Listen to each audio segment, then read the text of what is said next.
Hello everybody and welcome back to Teachers Talk Money, where I help teachers master their money in order to give back to themselves. Today we're going to be talking about getting married or not getting married. I wanted to talk about this because this is sort of one of those life milestones that a lot of people do or wish to do as a goal, but it is also a really big financial commitment. So personally, I am not planning on ever getting married. This is not a financial choice for me. This is just a personal choice that happens to impact my finances. I'm not going to go into all of the reasons why I'm not planning on ever getting married today. If you'd like to see that video, let me know in the comments because I'm happy to talk about it. However, the choice to not get married does make a lot of financial sense for me too. So today I'm doing a deep dive into the finances around marriage and getting married, and conversely, the financial impacts of deciding to not get married. My hope is that anybody who is planning on getting married weighs the financial impacts of all of the different things I'm going to talk about today, and anyone who plans to not get married like myself can feel a little bit of affirmation. So let's get into it, starting with the wedding thing. Now, I'm not going to go into this too much, and obviously this is just part of the equation because you don't have to have a wedding or spend money on a wedding in order to get married. However, having a wedding is a very common choice, and depending on your cultural background, there might be a lot of pressure for you to have a wedding or even have a really big, expensive wedding. For the purposes of this video, we'll just be working with averages, which we know are not always accurate, but that's okay. We're just having a jumping off point here. According to the Knott's wedding study from 2020, the average cost of a wedding was about $19,000. Now, I'm filming this video in 2021 before the stats come out for 2021, but if you want a more updated version, the Knot does these studies every year. Something that stands out to me when I see this number of almost $20,000 is, of course, obviously it's a lot of money, but I also think about the fact that many people decide to get married in their 20s, which is a time when we are usually not as established with our careers or our income. So spending this much money at a younger age seems like a lot more of a financial toll than it necessarily would be for a person at any age past that point.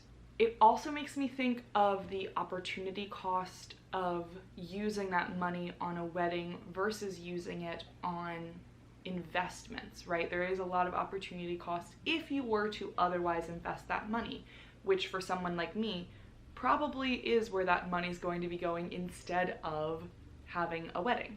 Now, a lot of people go under the average of this amount, right? I think that if I were to get married, I would probably keep it under that amount, maybe around $15,000. I don't know, I'm kind of throwing a number out there trying to be realistic about my spending in a situation like that.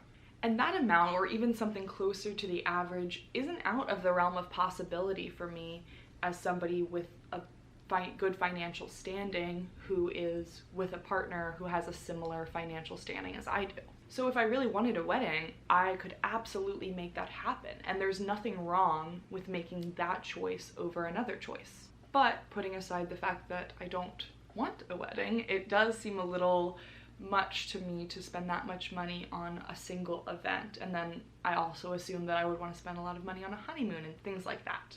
I'm not really counting the honeymoon in this discussion because most people travel with their partners anyway. It's also important to note that weddings can place a financial toll on loved ones if they have to travel for the wedding and gifts and things like that, and especially for those in like the bridal party or the like groom's party, I'm not exactly sure what that's called, if they have to pay for things like their own outfits or bachelorette parties and things of that nature. That's just a little bit of a sidebar. So we'll stop talking about weddings now because, again, you don't have to have a wedding to get married.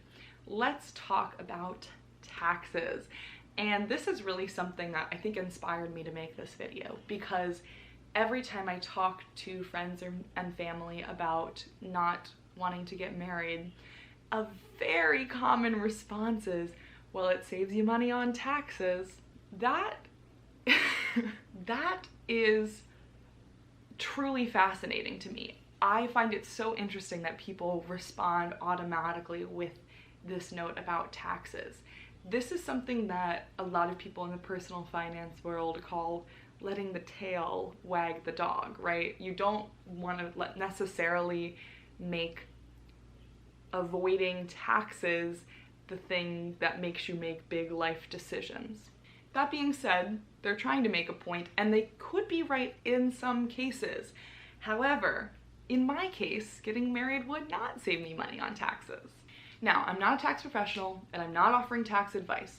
What I'm saying is that everybody's situation is going to be different, and depending on your and your partner's financial situation, it is very possible that you will actually not save money on taxes by getting married. Here is a quote from taxpolicycenter.org. Couples in which spouses have similar incomes are more likely to incur marriage penalties than couples in which one spouse earns most of the income, because combining incomes in joint filing can push both spouses into higher tax brackets. Now, I have always made a similar income to my partner, and so for us, I think that would probably be a disadvantage. I think it's also increasingly common that partners earn similar amounts of money. I feel like this sort of cultural narrative of getting married saves you money on taxes comes from a place where there are a lot of single income earning homes, or there is a huge discrepancy between what one partner earns over the other. And I think that's just, in my opinion, it seems like that's increasingly not the case. However, I don't have stats on that, so you can fact check me. There's a lot more information at the Tax Policy Center link in the description below if you'd like to look at some, like they do some tables of examples of different incomes and what tax bracket that would put the married couple into. So that's my spiel on taxes and marriage. Let's talk about the next, I think, most important thing to consider before getting married, which is the divorce thing. Yes, I realize that nobody getting married plans to get divorced, but it's a very possible outcome for a lot of couples. Now, the divorce rate seems to actually be trending downward, which is great. That is the effect, most likely, of the marriage rate trending downwards. That being said, there's still a pretty hefty divorce rate. I looked at a couple different sources and it seemed like 40 to 50% was about the divorce rate that was being calculated according to the American Psychological Association. I'll put that in the description of this video as well. That means it is still very possible for somebody getting married to have a divorce down the line, and that is just practically speaking. Of course, nobody plans on getting divorced when they get married. However, it's very common. There's nothing wrong with it. People grow apart, things happen, but it's an important event to plan for if you're going to get married, and it has pretty huge financial implications. According to Business Insider, the average cost per person per divorce is $15,000. Now, hopefully you are getting divorced later in life if you are getting divorced, and therefore you're in a better financial position to handle this. That being said, that is still a really, really hefty sum of money to pay.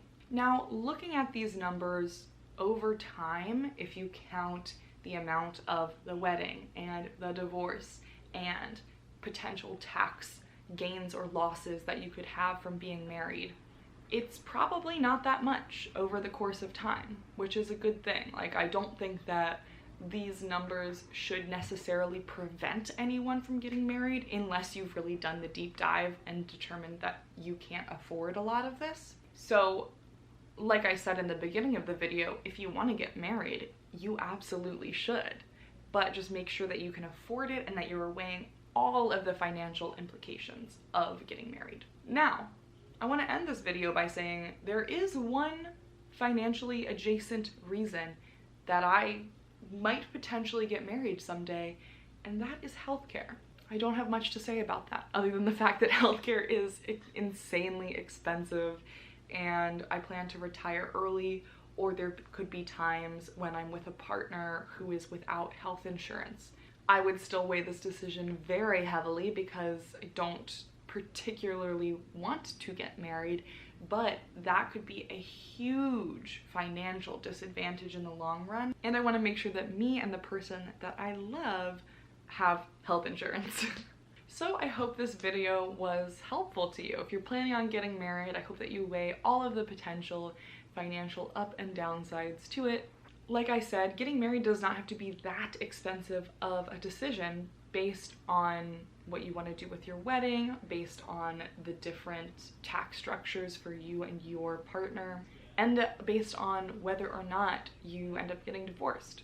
So if it's something that you want, like if I really wanted to get married, I think that all of this would be really financially worthwhile to me, because as I said, over time, I don't even think that the costs associated with marriage are that cumbersome. So I hope you feel affirmed in your choice, whichever way you choose. Stay tuned for next week's video where I discuss the financial implications of having children or not having children, which is what I plan to do. I am probably not considering some of the financial implications of marriage, so if you have a personal experience where getting married or not getting married was a huge financial gain or loss for you or anything in that situation, please comment down below, because I only know what I know, and I'm sure that I'm not considering everything as an unmarried person. I hope you guys enjoyed this video. Make sure to like, comment, subscribe, and I will see you in the next video. Bye!